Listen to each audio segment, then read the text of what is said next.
Songomono Kwese, Eli de Bongandanga. J'avais remplacé l'excellence Élisée Bokoumana, qui a été promis et encore promis vice-ministre du budget dans ce gouvernement qui vient d'être publié, le gouvernement Samalou. Mais nous tenons à remercier depuis ma bord le Seigneur qui est, et nous remercions les chefs de l'État, Fatou Beton, celui qui est en train de travailler pour l'émergence de ce pays. Moi je l'ai toujours appelé mon Nzambé, et regardez comment il est en train de tracer les histoires. Fatou Beton, il trace comme il se doit les histoires. Regardez à côté, il y a un gouvernement que nous avons vu nos frères du Grand Équateur, en l'occurrence la personne du vice-président de la République à l'époque, Jean-Pierre Bemba, qui est un vice-premier ministre en charge de la défense. Et regardez comment il a vraiment songé à la province, au Grand Équateur, je peux le dire. Et nous allons voir l'excellence Liaou qui reprend la chaise. Et nous voyons Molendo, nous voyons Jean-Lycée Boussa qui est là. Nous voyons l'excellence Élisée Bokoumana, qui j'appelle l'homme aux affaires sociétatis. Comment il est en train de travailler. Nous voyons Guy Lando. En tout cas pour nous, c'est une grande fierté. Vous savez, très bien, messieurs les journalistes, il y a eu pendant beaucoup de temps, les Équatoriens n'avaient pas de poste et de commande comme ça. Mais aujourd'hui, Fatou Beton, il a tellement songé au Grand Équateur, il a aussi songé à la province de la Mongala. Bien sûr que oui, Bongandanga aussi s'y retrouve. C'est pourquoi on est regaillardi, voilà. C'est un grand travailleur, un homme consciencieux, très sage, doux, intelligent, un expert en budget.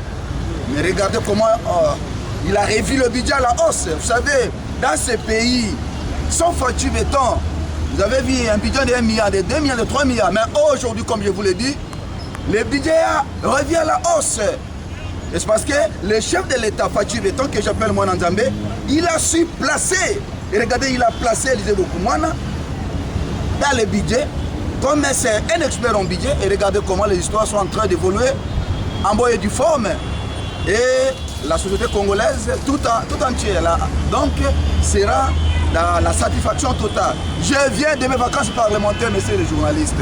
J'ai trouvé les enseignants dans des villages qui me disaient non, Fatou Beton, Tikala Libela. Parce qu'ils ont vu, il y a un enseignant qui m'a dit non, regardez, moi avant que je puisse avoir ne fût-ce que la radio seulement, il faut faire ce que nous appelons l'Ikelemba. Mais aujourd'hui, avec Fatou Beton, il n'y a pas de problème.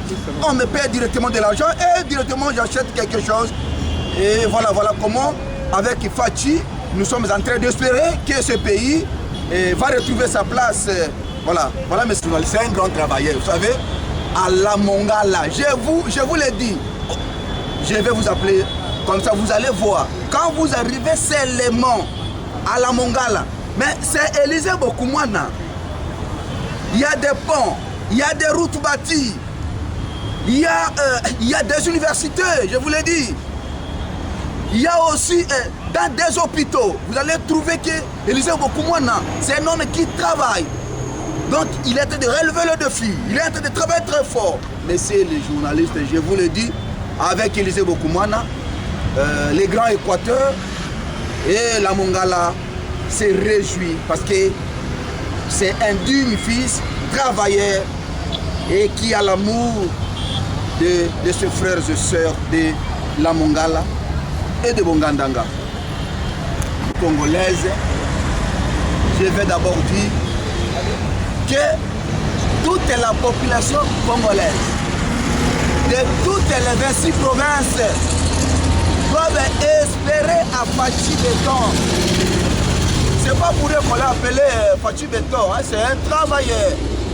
Et quant à ce qui me concerne, Et par rapport aux réalisations de Fatou Béton, il n'y a pas quelqu'un qui peut se mettre un jour dire non, il va égaler à Fatou Béton. Sincèrement, je ne mens pas. Monsieur le journaliste Félix Antoine Tshisekedi, c'est le seul et celui qui peut convenir pour diriger ce pays.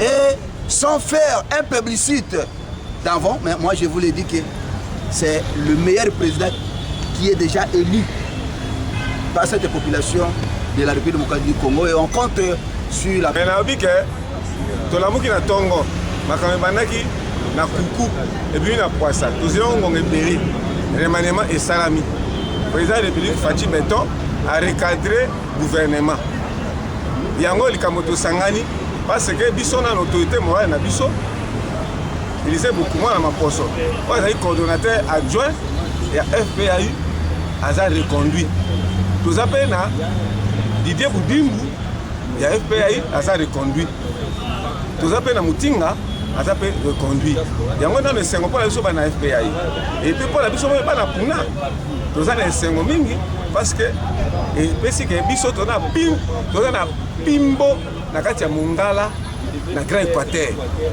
et lisusu tokoloba te tosepeli parce que remaniement ya mbala vraiment eza ya pio tous ça doukou mais vraiment il a bien pointé ndenge na lobaka ke le chef de l'État doit doiter et si comme mbala remaniement eza kitoko parce que tomoni pena ba warriors babakisami na ko féliciter entrée ya le grand leader Igwe Bemba Jean-Pierre, président MLC, à Koti, Pébisika à Koti, fait PM à Défense nationale. Et ça, peine Sika ou Sengé Laki. Pour le Baka Mikole Kaka, des chefs de l'État. Pour les hommes au sein de Bisso, Bangala. C'est quoi, Tim Mongala. Donc, on comprend ce que donc, Batonio, so président Mobutu Formata, ou ex-phase, Batonio, c'est MLC. Ils sont là, les Songi, et pour éviter, la Babuna, MLC n'a pas MSA Ganyaka. Donc, Sikoyo, vraiment, chef de l'État, a pointé bien.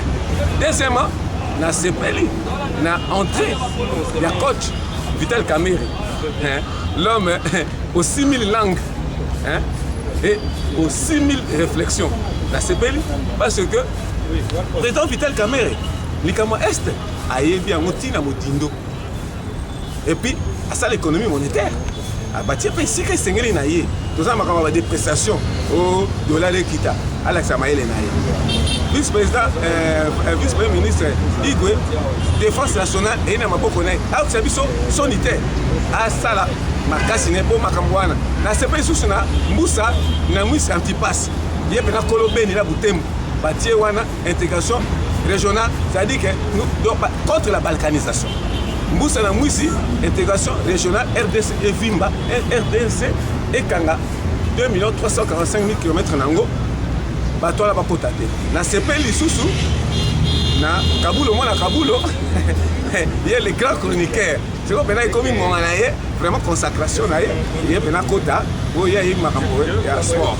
Donc vraiment, à partir de Batouana, na Moni c'est bon. La Sepeli Mingi Soussou parce qu'elle va reconduire. Cabinet à budget, ministre d'État, Aimé Boshi, vice-ministre, autorité morale, il sait beaucoup moins dans ma poste, que je salue en passant. Kito Gotro, donc, Talakaka, budget Mbokezo Mata, parce que Marie-Marie, pas que c'est une insécurité, mais la monnaie avec Pandégo Misato Bakoti, moi, respiration de ça. Quand c'est ça. Mais la casse, c'est pas ton état, chasseur d'images.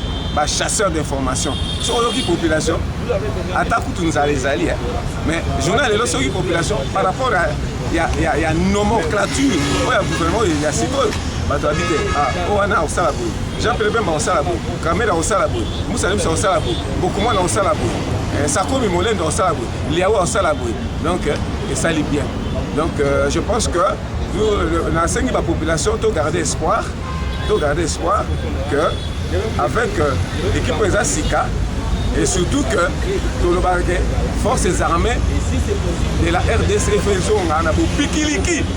Alors, Igwe, Jean-Pierre Bemba, ça les locaux, tout l'exemple que armée Zayo, défense nationale Zayo, oyebi bango malamu babima batika biso na ekolo na biso mais toswani cope ya solo cope pena teleka na bavoie diplomatique oyo pena esengeli toboyi yo bakamoufle et puis bandeko bolimbisanga nakosenga maloba oyo musée Laurent Désiré Kabila alobaka prenons-nous en charge donc nde tokokende wana armée songa mais biso population comité de pouvoir populaire omoni oyo eloko oyo Laurent Désiré Kabila alobaka CPP comité de pouvoir populaire yango nde sokoza mbala oyo moto na moto okongole ozala masisi kongole oza soki na kwa mutu papa comité de pouvoir populaire to dénoncer bato wana puis l'état protéger bato wana parce que